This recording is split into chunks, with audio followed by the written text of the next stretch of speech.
Anyone have confidence in the current leadership of the Pentagon and the way the defense situation has been operating for the last several years? I mean, from the Afghanistan pullout, which was an extreme debacle for which no one was held accountable. We've had spy balloons flying over the United States. We built a $300 million pier as a public relations stunt, which wound up killing an American service member. I'd say I've had just about enough of the so-called insiders running the Defense Department. I think we ought to give Pete Hegseth a chance. Because he's got two insiders?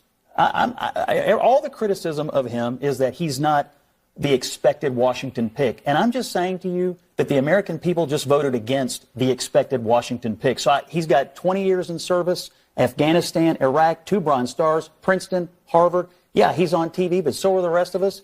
Wow. Yeah. By the way, that list you just gave is really interesting because you highlighted a bunch of things that the civilian leadership of the country decided on. In the military, their job was just to execute. They execute. How did it go? I'm just saying. How did it go? In terms of the decision making, you're assigning decision making responsibility to the military over things that civilians are responsible for. So you make a good point. The civilian leadership made decisions, and then the people they put in charge of the Pentagon carried it out. And it was all pretty much a disaster.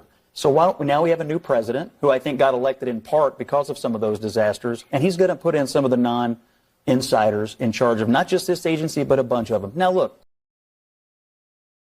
they've got to perform. They've got to perform.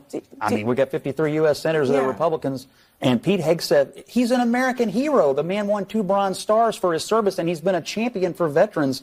He's going to have to go up there just like everybody else and prove his knowledge of how to do this job. He's not immune from that, but we ought to give this man a chance, in my opinion. Scott Jennings absolutely tore into Carl Bernstein and the rest of the CNN panel while defending Pete Hegseth, and honestly, it was a total mic drop moment. Jennings didn't just hold his ground. He went full scorched earth, shutting down every weak argument they tried to throw at him. He made it crystal clear why Pete Hegseth deserves support, and he did it in a way that left the panel scrambling for a comeback. What really stood out was how confidently Jennings handled the situation. He didn't just defend Pete Hegseth, he completely dismantled the typical CNN narrative, point by point, with logic and facts. You could tell the panel wasn't ready for that level of pushback, and it showed. At the end of the day, Scott Jennings proved that defending the truth doesn't require shouting or drama, just confidence, common sense, and the guts to call out the hypocrisy. Pete Hegseth couldn't have asked for a stronger defense. It was a masterclass in standing up for what you believe in, and it left the CNN crew looking like they'd just been hit by a verbal freight train.